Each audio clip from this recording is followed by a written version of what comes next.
September 17th, 1944, 13 Nellis hours. Eindhoven, Netherlands. The sky turned black with silken thunder, and 35,000 men fell toward a dream that would cost them everything. The summer of 1944 had been kind to the Allies. France was liberated. Paris danced in the streets. American, British, and Canadian forces surged eastward like a tide that couldn't be stopped. The German war machine, once thought invincible, was breaking. Fuel depots burned. Supply lines collapsed. Wehrmacht divisions retreated in chaos, leaving behind tanks, weapons, and the shattered myth of the Third Reich's immortality. At Supreme Headquarters, Allied Expeditionary Force, optimism was no longer a hope, it was a forecast. Generals studied maps with the confidence of men who could see the endgame. The Rhine River, Germany's natural fortress, was within reach. Cross it, and the industrial heart of the Reich would be exposed. The Ruhr Valley, the factories that fed Hitler's war. Seize it, and the war could be over by Christmas. But there was a problem. The Rhine was still 200 miles away. Between the Allied front lines and that river lay a patchwork of canals,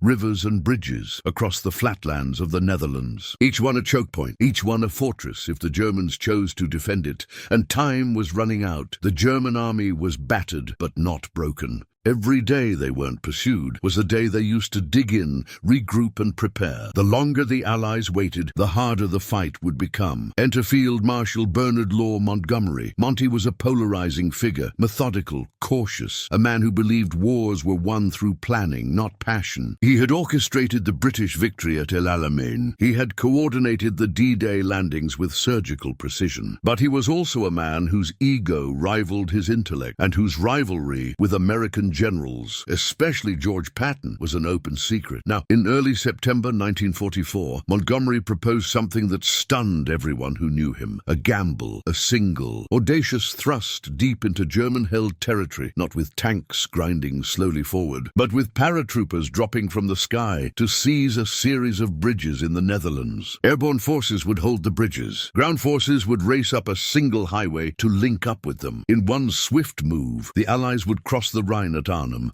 and outflank the entire German defensive line. It was bold. It was risky. It was the exact opposite of everything Montgomery had ever done. But it had a name that promised glory. Operation Market Garden. Market, the airborne assault. Garden, the ground advance. The plan was approved by General Dwight D. Eisenhower, Supreme Commander of Allied Forces. Eisenhower was under pressure. His broad front strategy, advancing across a wide line, was slow. Logistics was strained. Fuel shortages were crippling the advance. Montgomery's plan offered something seductive. Speed, a way to end the war in weeks, not months. On paper, it was brilliant. 3 airborne divisions would drop in daylight, the largest airborne operation in history. The American 101st Airborne would seize bridges near Eindhoven. The American 82nd Airborne would capture crossings at Nijmegen. And the British 1st Airborne Division would take the final prize, the bridge at Arnhem, gateway to the Rhine. Meanwhile, the British XXX Corps, 20,000 vehicles, tanks, artillery, would charge up a single highway, linking each airborne position in sequence. From Eindhoven to Nijmegen to Arnhem. 64 miles in 3 days. What could go wrong? Everything. But in September 1944, the men preparing for Market Garden didn't know that yet. In southern England, paratroopers packed their gear. The 101st Airborne, the Screaming Eagles, had jumped into Normandy 3 months earlier. They knew what airborne combat felt like. The chaos, the disorientation, the terror of not knowing where you'd land or who'd be shooting at you when you did. But they also knew something else. They were good at it. Major Richard Winters, a company commander in the 506th Parachute Infantry Regiment, briefed his men with calm authority. We're dropping near Eindhoven. Our job is simple. Take the bridges, hold them until XXX Corps arrives. Intel says German resistance is light. Mostly old men and boys. We'll be home by Christmas. The men cheered. Some believed it. Others didn't say what they were thinking. Further north, the British 1st Airborne Division prepared for the most critical mission of all. They would drop near Arnhem, 8 miles from the bridge they needed to capture. 8 miles through unknown terrain. 8 miles where anything could happen. Lieutenant Colonel John Frost, commanding the 2nd Parachute Battalion, studied his maps in silence. Frost was a veteran. He'd fought in Tunisia and Sicily. He knew that plans never survived first contact, but he also knew his men. They were some of the best soldiers in the British Army. If anyone could take that bridge, it was them. Still, something gnawed at him. The drop zones were too far from the objective. Why 8 miles? Why not drop directly on the bridge? The RAF had an answer: anti-aircraft guns. German flak would shred the transports if they flew too close. Better to land safely and march in. Frost didn't argue. Orders were orders, but in the back of his mind, a voice whispered, 8 miles is a long way when the enemy knows you're coming across the front lines. The Germans watched. Field Marshal Walter Model, commander of German forces in the Netherlands, was no fool. He knew the Allies were coming. He could see it in their movements, their air reconnaissance, the way their forward units probed the Dutch border. But where and when? Model was a stubborn, relentless officer nicknamed Hitler's fireman because he was always sent to crises to stabilize collapsing fronts. He had stopped Soviet offensives in Russia. He had delayed the American advance in France. Now he was tasked with defending a country the Germans didn't even want to hold but couldn't afford to lose. The Netherlands was a lifeline. Its ports supplied the Reich. Its rivers protected the homeland. Lose it, and Germany's western flank would collapse. Model had few resources. His divisions were battered,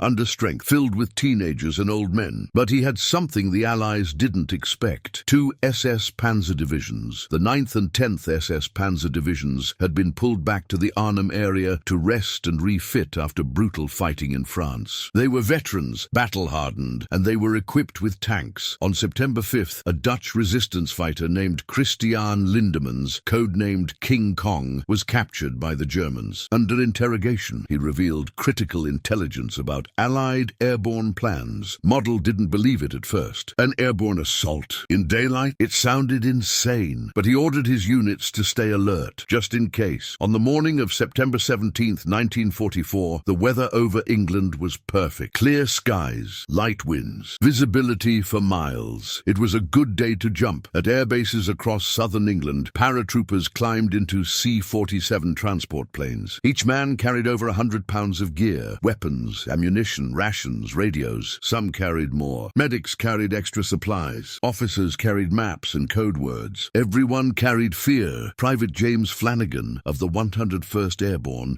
sat near the door of his plane, staring at the green English countryside below. He was 19 years old. He'd never been to the Netherlands. He didn't speak Dutch. He didn't know what Eindhoven looked like, but he knew one thing. In a few hours, he'd be on the ground and someone would be trying to kill him. The engines roared. The planes lifted off. Behind them, hundreds more followed. The sky filled with aircraft, over 500 transports and gliders, escorted by fighters. It was the largest airborne armada ever assembled, a river of steel and canvas stretching across the horizon. Below, in the towns and villages of southern England, people stopped and stared. Children pointed. Women waved. Old men removed their hats. They knew what it meant. The war was moving forward. At 13 hours, the first paratroopers jumped. The sky over the Netherlands exploded with color. Parachutes, green, white, red, blossomed like flowers against the blue. Thousands of them. Falling in waves, drifting down toward fields, farms, and roads that had been peaceful just moments before. On the ground, Dutch civilians stared in disbelief. For 4 years, they had lived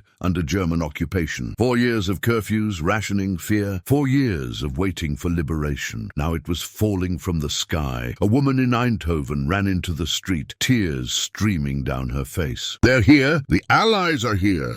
Others followed. People poured out of homes, waving, cheering, crying, but not everyone was celebrating. German soldiers scrambled to their positions. Officers shouted orders. Machine guns swung toward the sky, and the battle began. Operation Market Garden was built on assumptions. Some were accurate, others were catastrophically wrong. The plan required 3 things to succeed. Surprise. The Germans couldn't know where or when the airborne assault would happen. Speed. XXX Corps had to race up Highway 69, a single 2-lane road, and link up with each airborne division within 48 hours. Light resistance. Intelligence estimated the German forces in the Netherlands were weak, disorganized, and demoralized. demoralized. 2 out of 3 were wrong. The intelligence failure began weeks before the operation. Allied reconnaissance flights over Arnhem had photographed German tanks in the area, not broken-down wrecks. Operational panzers. The 9th and 10th SS Panzer Divisions. A Dutch resistance operative named Christian Lindemans, King Kong, was a double agent working for the Germans. He had leaked details of the operation to German intelligence, and a British reconnaissance officer, Major Brian Urquhart, no relation to the division commander, had personally reviewed the aerial photos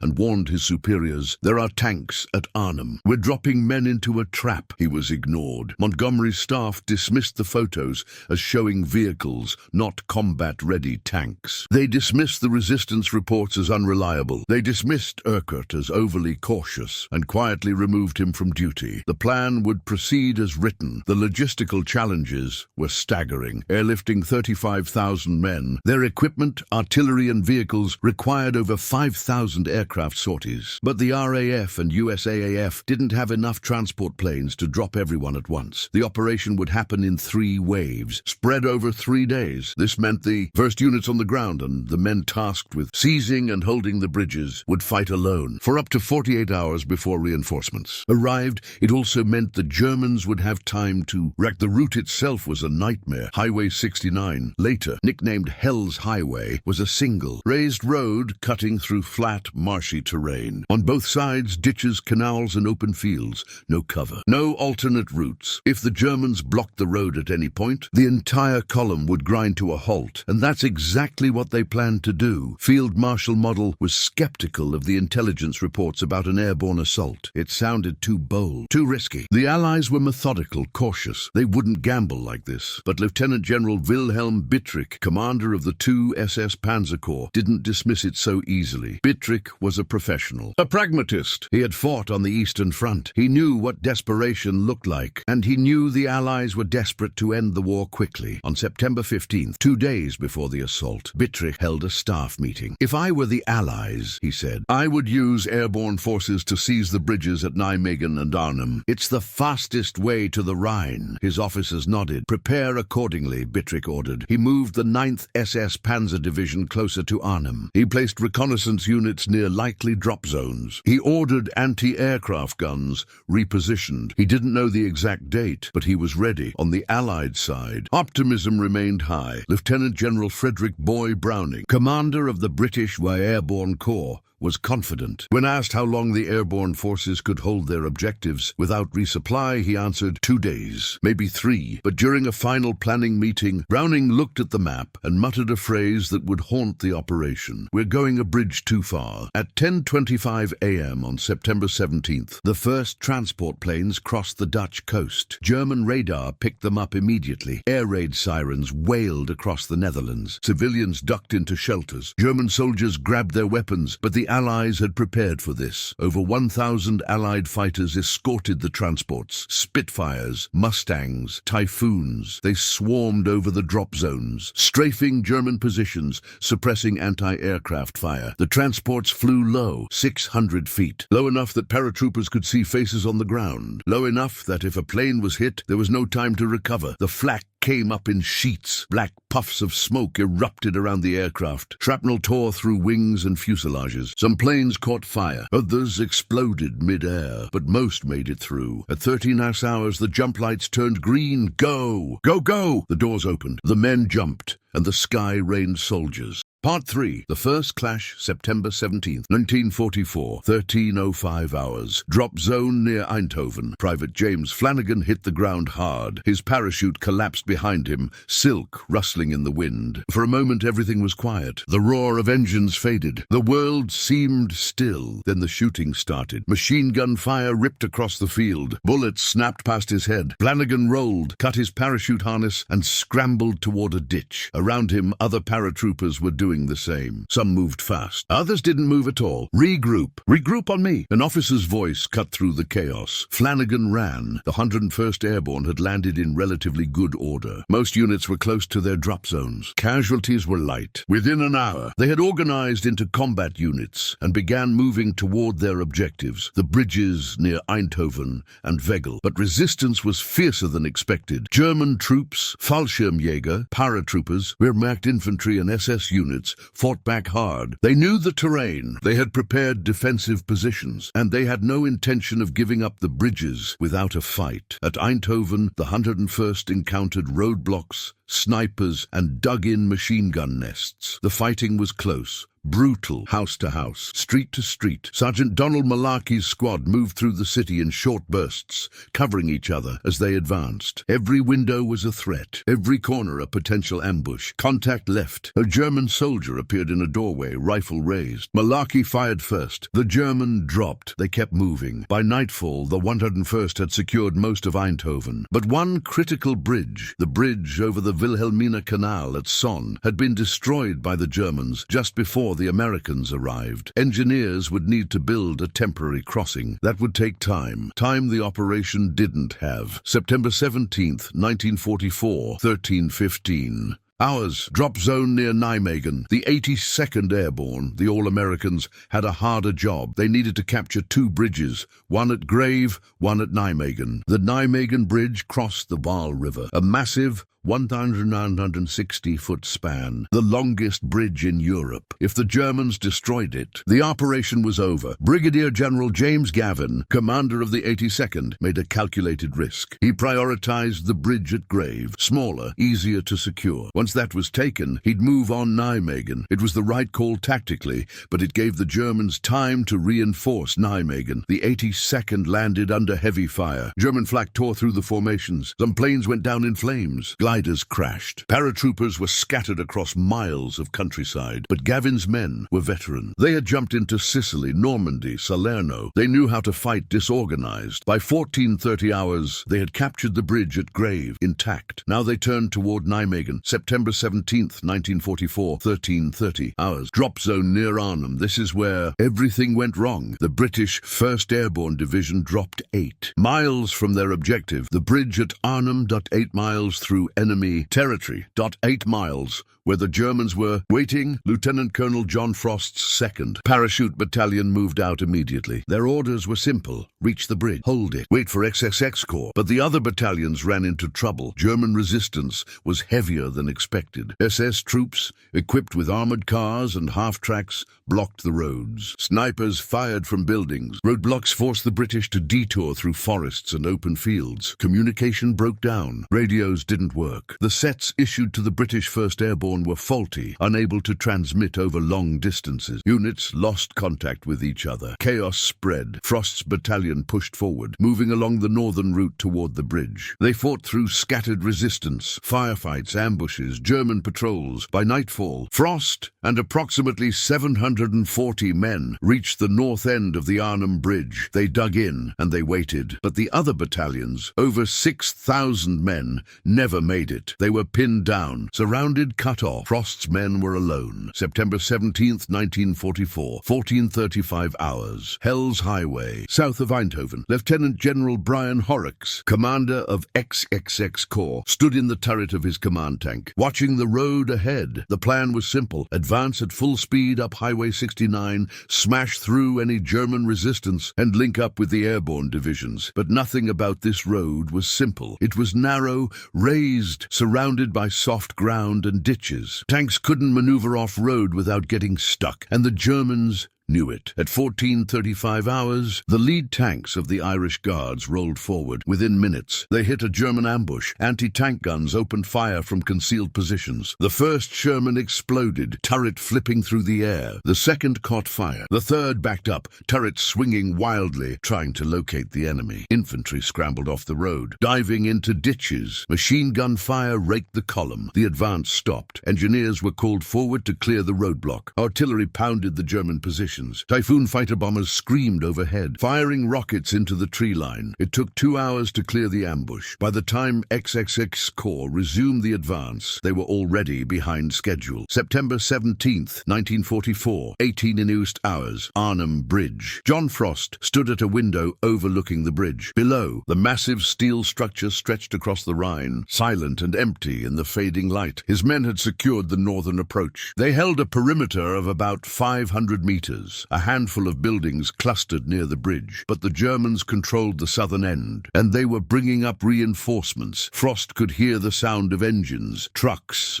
half-tracks, tanks. They were coming. He turned to his radio operator. "Any contact with division?" "No, sir." "Still can't reach them." Frost nodded. He'd expected as much. "All right. Dig in. Set up firing positions. We hold this bridge no matter what." The men moved quickly, smashing windows, stacking furniture for cover, positioning machine guns to cover the approaches. By nightfall, they were ready, and then the Germans attacked. September 17th, 1944, 21 hours, Arnhem Bridge. The first assault came at night. German infantry, supported by armored cars, advanced toward Frost's positions from the south. The British waited until they were close. Then they opened fire. Machine guns roared. Rifles cracked. The night exploded with muzzle flashes and tracer rounds. German soldiers fell. Armored cars burst into flames. The attack stalled, pulled back, but they came again and again. Each time the British beat them back. But each time the Germans learned a little more, tested a different approach, brought up heavier weapons. By midnight, the battle had become a siege. Frost's men controlled the northern end of the bridge. The Germans controlled everything else,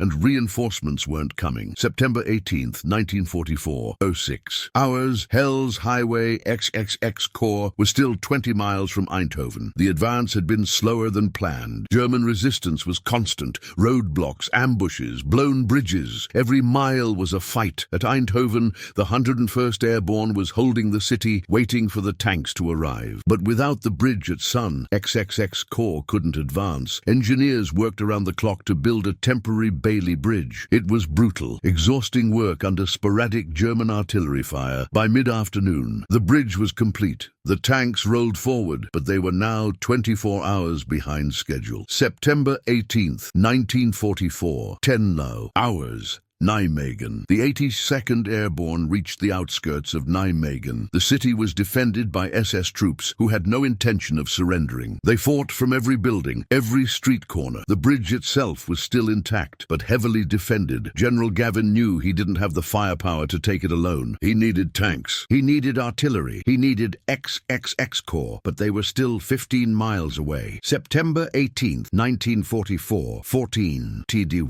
hours, Arnhem Bridge.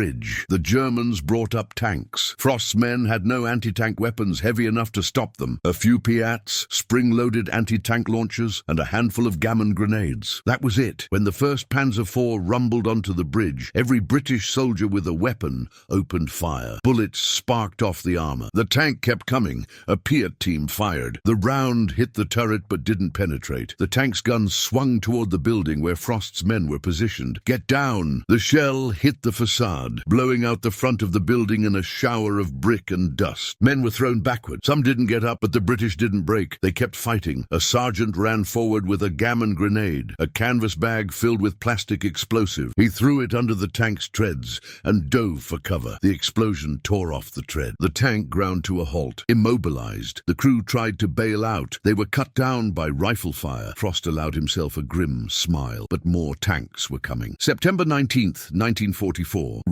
Hours. Nijmegen XXX Corps finally arrived at Nijmegen, but the bridge was still in German hands. General Horrocks, Gavin, and British commanders met to plan the assault. The problem was clear. The Germans held both ends of the bridge. A frontal assault would be suicide. Gavin proposed a bold alternative. We cross the river upstream. Assault boats hit the Germans from the north while you attack from the south. It was insane. The Waal River was 400 meters wide, fast-moving, exposed. The Germans held the far bank with machine guns, mortars, and artillery. Any boat crossing would be torn apart, but there was no other option. The plan was approved. At 15 hours, the 3rd Battalion, 504th Parachute Infantry Regiment, part of the 82nd Airborne, prepared to cross the Waal in flimsy canvas assault boats. The men were silent as they carried the boats to the water's edge. They knew what was coming. September 19th, 1944, 15:00 hours, the Waal River crossing. The first wave launched 26 boats, 33 men per boat. They paddled furiously, trying to reach the far bank before the Germans realized what was happening. They didn't make it 10 meters. Machine gun fire erupted from the northern shore. Bullets churned the water. Mortars exploded. Men screamed.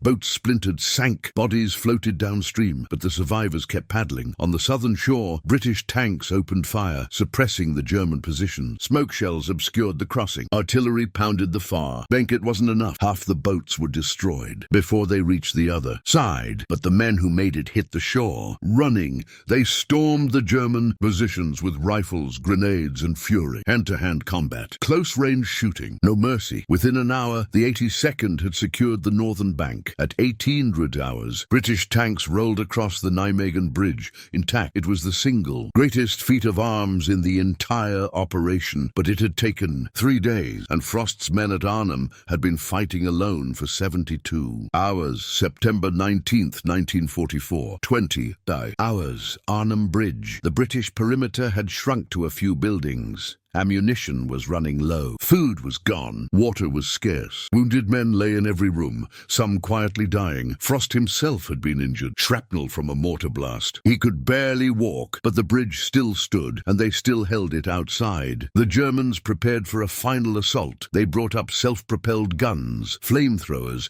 infantry by the hundreds. At 21 hours, they attacked. The British fired until their guns ran dry. Then they fought with bayonets, knives, fists, but there were too many Germans. By midnight on September 20th, the last British positions were overrun. John Frost was captured, along with the survivors of his battalion. Of the 740 men who reached the bridge, fewer than 200 were still alive. They had held for 4 days. XXX Corps was still 8 miles away. September 20th, 1944, 6 hours, Oosterbeek, west of Arnhem. The remnants of the British 1st Airborne Division, nearly 10,000 men who never reached the bridge. You were now surrounded in a small pocket of forest and buildings near the village of Oosterbeek. They called it the Cauldron. German artillery pounded them constantly. Mortars, tank, fire, snipers. There was no escape. Major General Roy Urquhart, division commander, set up a defensive perimeter and waited for XXX Corps to break through, but XXX Corps was stuck. September 21st, 1944. Hell's Highway, the Germans had cut the road, while XX Corps pushed north toward Arnhem. German forces counterattacked along Hell's Highway, severing the supply line. The entire operation ground to a halt. Fuel convoys couldn't get through. Ammunition trucks were ambushed. Reinforcements were delayed. General Horrocks was forced to pull units back to reopen the road, units he desperately needed for the push to Arnhem. The window was closing. September 22nd, 1944. Oosterbeek, supplies were dropped by air. Canisters of ammunition, food, and medical supplies, but most fell into German-held territory. The British watched helplessly as German soldiers collected the canisters and drove them away. Casualties mounted. Wounded men lay in cellars, churches, and makeshift aid stations. Morphine ran out. Bandages ran out. The division chaplain, Father Egan, moved among the dying, offering what comfort he could. One soldier,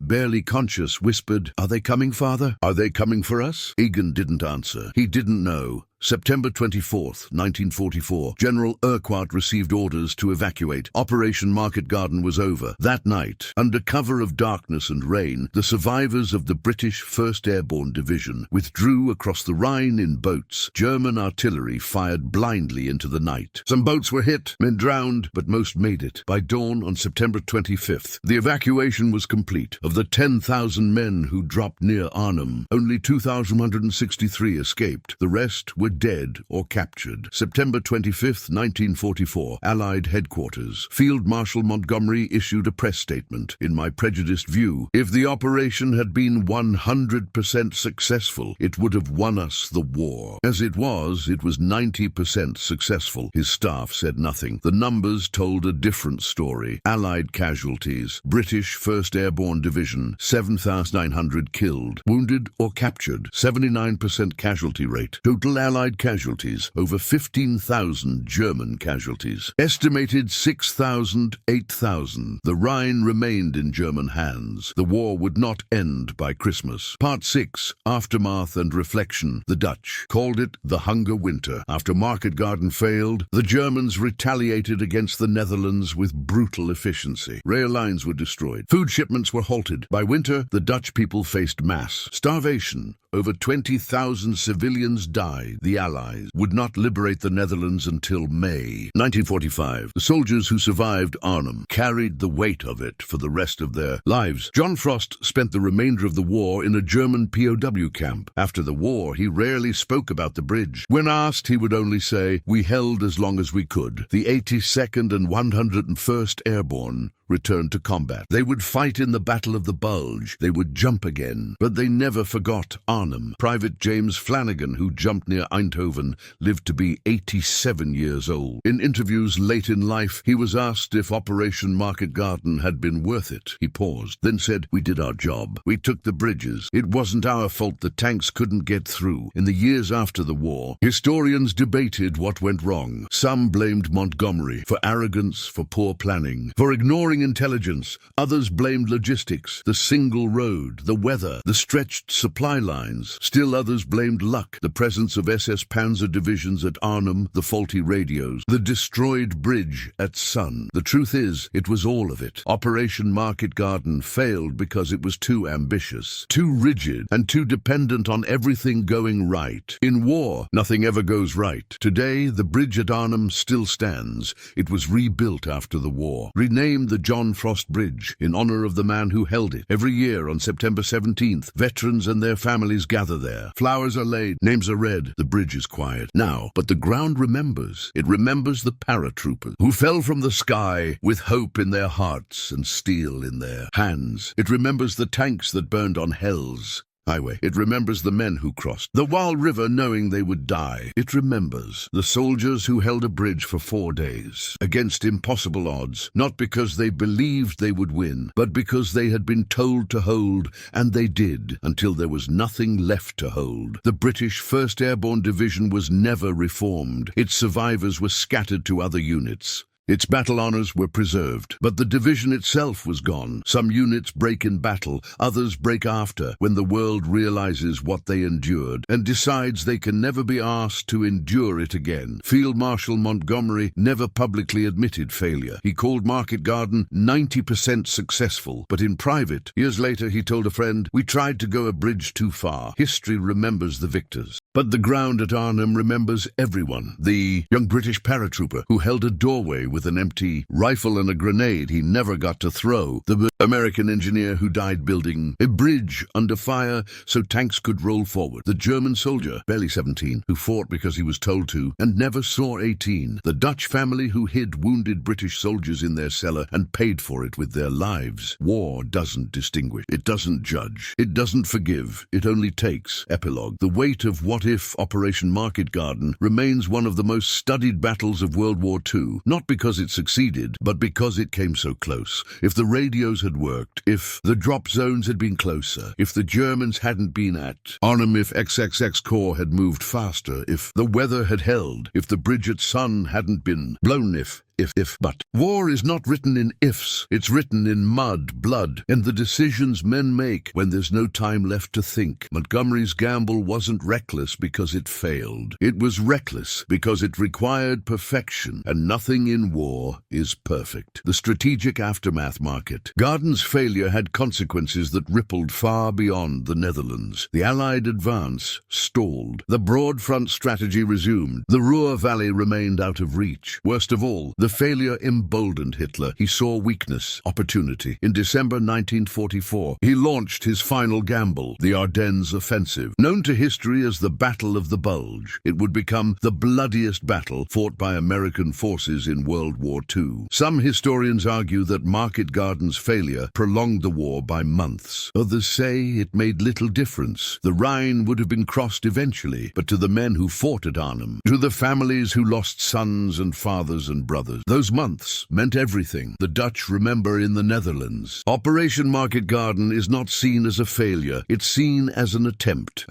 to liberate them, an attempt to end the war, an attempt made by men who jumped out of planes into enemy fire because they believed it was the right thing to do. Every September, Dutch school children lay flowers at British and American graves. They learn the names, the stories, the sacrifices. In the town of Oosterbeek, where the British 1st Airborne made their last stand, there is a museum. Inside, you can see the helmets, the weapons, the letters written home that were never sent. And outside, carved into stone, a single line: their name liveth forevermore. The survivors, those who lived, carried Arnhem with them. Some returned to normal lives, married, raised families, worked quiet jobs, and never spoke of the war unless asked. Others couldn't leave it behind. Major General Roy Urquhart, who commanded the 1st Airborne at Arnhem, wrote a book about the battle. He spent the rest of his life defending the men who fought there, insisting they had done everything asked of them and more. Lieutenant Colonel John Frost, the man who held the bridge, became a symbol of British resolve. He attended veteran reunions, shook hands with former enemies, and always maintained, "We did our duty." But at night, some said, he still heard the sound of German tanks on the bridge. Private soldiers fared worse. Many suffered what we now call PTSD,